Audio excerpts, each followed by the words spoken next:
Hey, SongTown. I'm Marty Dodson, here with Clay Mills in the SongTown studio. Today we're going to talk about how to make your choruses hit harder. Love it. Clay, you want to kick us off? I'll kick it off. One way, let's talk about melody first. We'll do a few melody. Okay. I got some melody ideas, and then you can jump in with lyric. But one way I like to do a trick that I like to do with my melody is everybody knows if you're singing high when that chorus comes in, that it can add a lot of power to it. But what I don't see a lot of, and I hear it in great songs, like there's a song by Panic at the Disco. We'll probably get a copyright strike, but Ashley, if you could play a few seconds of the end of the verse and the top of the chorus. No more love, and I'd hate to see you waiting. Had to have high hopes for living, shooting for the stars. Their melody note is at its lowest point at the end of the verse. Then boom, they come in high with the chorus. So that amount of contrast offers a lot more punch than if your last note of the verse is up here and then you come up here with your chorus. There's not a lot of contrast. Yeah. I do that in a song called Beautiful Mess that I had with Diamond Rio. And the last note of the verse goes down really low. Go to work and I look tired. Boss man says, son, you're gonna get fired.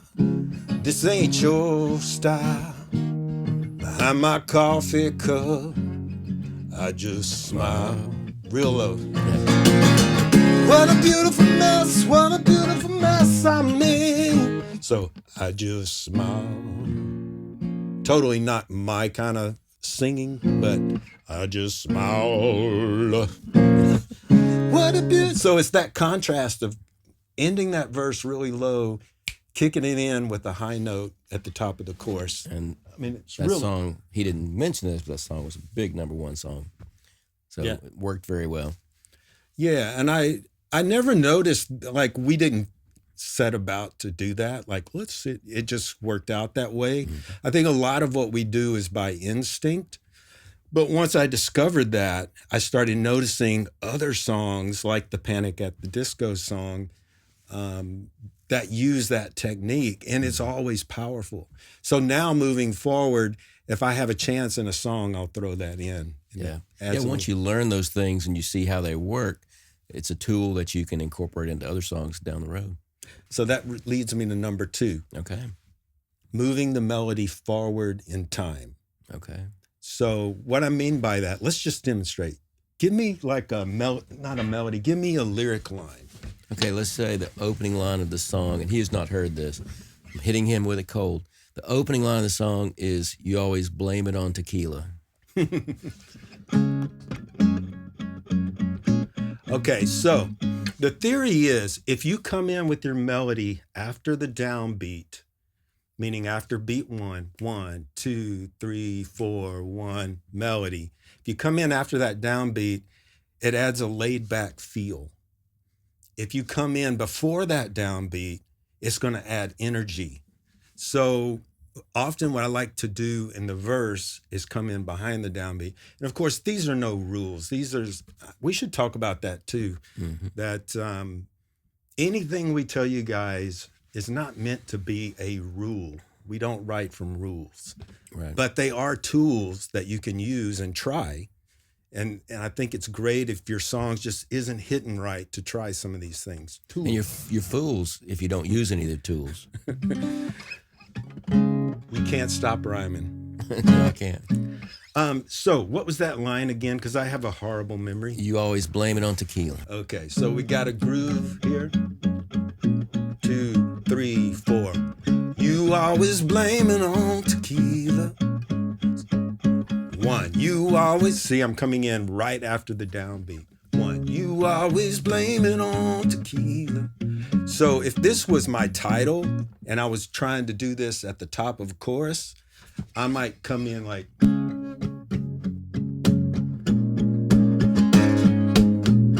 verse is going, you always blame it on tequila. So I'm coming in ahead of the downbeat. 1, 2, 3. You always won. You always blame it on tequila. So coming in before the downbeat shifts the time forward and just adds a little energy. We're coming in after the downbeat.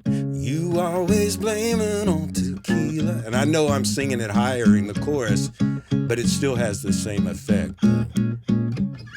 That's great. I didn't know what you meant by that one. I didn't either. I was like, I made it up. You wandered and got that. But what's number 3? Number 3, I think that would have to be having a clear rhythmic hook for your chorus. And just to demonstrate, this is a technique I call in my book line plus 3, where you have a line and then you follow it with 3 slow hits. So, never gonna give you up. You've been rickrolled. Da da da da, 1, 2, 3. Never gonna da da da. So having that clear pattern, and no, I'm not saying you have to write a dance song and it has to be, it has nothing to do with genre or style. You could be writing classical music, blues, I don't care. Polka. Polka, yes. And it's extremely important in polka. Exactly. Yeah. Don't be a slow polka. The key point is that you have a clearly defined rhythmic hook. And you're not just rolling off words, even it doesn't matter if you're doing hip hop, it doesn't matter pop, country, having a chorus that has a clear rhythmic hook. In that case, I like to say that you can almost remember rhythmic hooks as well as you can remember notes, sometimes better. Like, that's never gonna give you up. Never gonna make you cry. It's just as important and powerful as what notes you're choosing, And a great example of that is they teach CPR now to the song "Staying Alive." So it's like staying alive. That's how you should be doing chest compressions. So everybody can remember that rhythmic pattern that they're doing. We need some kind of sound effect that comes in every time one of us tells a story that we've told before. Bing! In a podcast. We've told all the stories, I think. Because I've heard that one before. There's no more stories left. Somebody said they just love it when Marty and Clay argue about who's right. What do you got for number 4? Number 4, Ashley, play some semisonic. I know who I want to take me home. I know. All right. So having a clear melodic pattern to me is just as important as having a clear rhythmic pattern. So that song does what I like to call octave plus 7. It does an octave jump and then it comes down to that 7th note of the scale right after it. So many classic songs. Somewhere over the rainbow, somewhere on octave 7. Chestnuts roasting by an open fire. Classic songs. On an open fire. If you put them by the open fire, they don't roast. On an open fire. Yeah. Well, I like mine kind of rare, raw. If you like, yeah. Raw Chestnut chestnuts. tartar. Sure. You get the idea. But having a clearly defined melodic pattern is just as important as the rhythmic pattern, And when you put them together, it's double. You're on powerful. octave plus 7. You've already talked about that one. What? The rhythmic pattern. You're on octave plus 7. I know. I said combining it with a rhythm pattern. Okay, let's say that part over then. We're going to keep this in just so you can be exposed For the what true I am. Marty.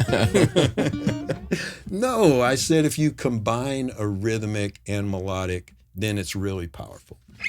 Okay, I just didn't get how you were connecting those. Yes, moving right along, Marty. All right, number 5. Compress your vocal melody in your verse. Okay. And what I mean by that is if you have a very wide melodic range in your verse, when you get to the chorus and you go for those high notes in the chorus, it's going to be kind of anticlimactic because you've already, you've already blown it. You've already used up all your bullets. Keep your powder dry, save your bullets for the chorus. Okay. So you would be shocked at how many classic songs throughout history, whether it's I'm with we're all together, the Beatles doing I Am the Walrus, or Adele singing Hello. So many great songs throughout history have used this technique where there's only a few notes in the verse. Only, dun, dun, dun. Maybe that's your entire range of the verse. Mm-hmm. Then when you hit the chorus and you open up your range, it just, wow. Then you get chill bumps, Yeah. And so I think, and that's hard to do. It's hard to, it's really hard to only stay in a 3 or 4 note range in your verses and make it interesting at the same time. Yeah. So that's one of the exercises I do in my melody masterclass is I say, okay, you're only going to be able to use these 4 notes in your verse, or only these 3 notes. Sometimes I'll take it down to 3 notes. And then all of a sudden they have to go, wow, I have to use my rhythm patterns. I have to use all these other techniques to make it interesting. Yeah. Because I'm not allowed to just sing all over the keyboard. Yeah. And I think, speaking for myself too, I think a lot of us have certain crutches we lean on, so we get in the habit of, well, I just always want to have this big rangy verse, and then I don't have anywhere to go with my chorus, or, so I think. Because it's hard. If you want to impress people with your writing, I'm not saying that everybody wants to impress people, but if you want the world to know your writing, you want to do your best. And so it's very hard to go, okay, I'm only going to give you 3 notes in my verse. It takes a lot of guts to write 3 notes in a verse and make it interesting. So, it can be hard, right? Yeah, it can. Because you're not leaning on all these big notes to make your verse interesting. Absolutely. So yeah, sometimes limiting yourself like that's a great exercise to get you out of your box of what you're used to doing. Let's talk about lyrics. How could you do that as a lyricist make your lyrics hit harder? First of all, you want to make your hook hit hard. And if you see what I did there, that's called alliteration. Alliteration. And so if you want your hook to hit hard, and alliteration is one way you can do that. So what is alliteration for those who are illiterate? Illiterate. Like me. I'm dying to know what this word means. Alliteration is using the same sound in multiple words. So hook, hit hard. That's right. Yeah. So alliteration is one way you can do that, but more common ways to do that would be just to make sure that you have something important to say. If every now and then when I'm mentoring someone, we get to the chorus and I'm like, I don't think this is any more important than what we said in the verses. And there needs to be this contrast lyrically of like, okay, we said some things, we set some things up, but boom, here's what we're really talking about. Like, here's the essence of this song in our chorus. And so you want to just be sure that when that hook comes, it feels important to the listener. One of my mentors, Tom Shapiro, used to say, he wants his hook to feel unexpected but inevitable. Right. So when you get there, you go, oh, wow, I didn't necessarily see that coming, but what else could it be? Right. Everything brought me to that point. The next one, and this is another way to help the hook hit hard, but just to make sure you have a setup line that really gives that hook the most power it can have, So for those that don't know what a setup line is, I have a great analogy. In volleyball, you have the person that spikes the ball. So imagine the spike is your title of your song. But then you have that person that just tips the ball in the air and sets it up really nicely so that it can be spiked. Well, that's setting it up as your setup line. So to make your title pay off and have a lot of punch, if you have a great setup line, the perfect setup line in front of it, then that just drives home that chorus. Yeah. Absolutely. And what would you give me an example of what a great setup line would be? Well, one of my number ones, we used a setup line. So the title was "Let Me Down Easy," and the setup line was, "If I fall, will you let me down easy?" So it's telling the other person, if if I fall in love with you, I need you to let me down easy because I've been hurt. I like, and I've said this in a podcast 3 years ago, so I'm fully aware we don't need a sound effect. But there's a classic song called "The Song Remembers When," and man, it's like when it gets in the chorus and it goes, "Even if the whole world has forgotten, the song remembers when," and it just gives you chill bumps when you hear it because it's just sets up that title so perfectly. And I notice a lot of times what makes that great setup line is that there's contrast, just like in everything else we talk about with melody contrast. And so it's often the opposite. Even if the whole world's forgotten, the song remembers. Yeah. And so there's often that contrast, that helps set it up. Yeah.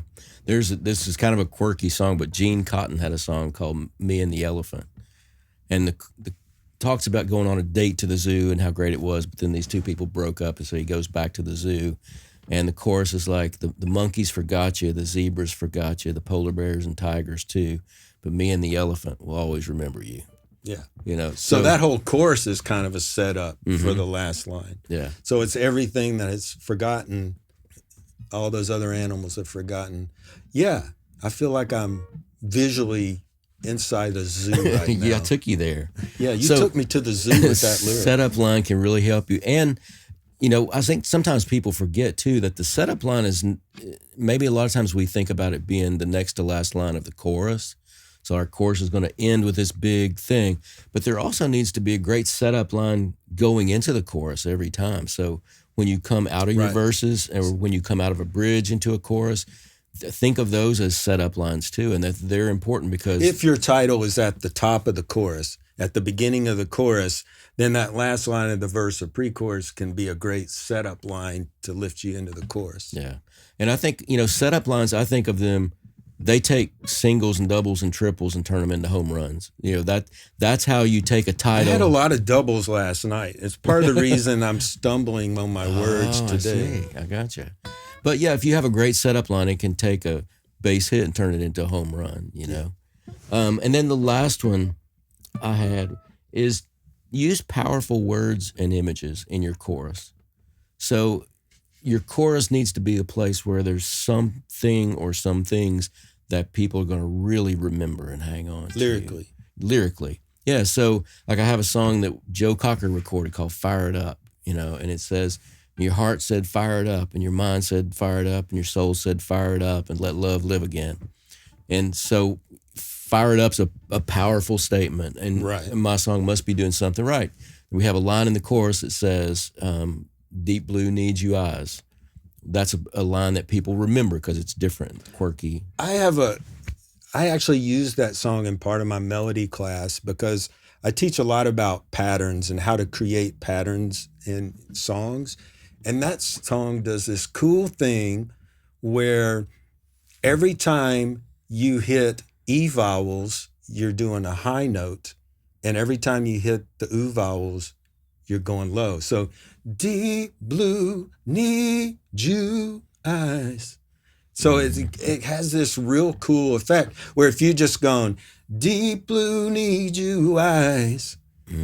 Okay. It's an interesting lyric, but when you go deep blue need you, go up, it's an E sound, go down, it's a U sound, and it just creates another pattern in the mind. Yeah. And that's what every kind of pattern that we can create like that, I think makes it stick in the listener's mind a lot better. But I just always thought there's a few songs I've noticed that have done that trick, and maybe I'll use that in my next song. Yeah. That was Jason Matthews. Those are my lyrics, his melody on that. But that was a great, when he sang that melody, I'm like, oh yeah. What else could that be? So think about with your lyrics, making sure that hook is going to hit hard, that you've got a great setup line every time you need to set up that title, and that you're using powerful words and images in your chorus. All right, that's 8 ways to make your choruses hit harder. We'll see y'all next time. Take care. Hey, thanks for watching. If you appreciate the content, hit the subscribe button and help us grow. Shout out to Sweetwater Music. It's where Marty and I get all our musical gear. Great people. We'll see you guys around town. Right on.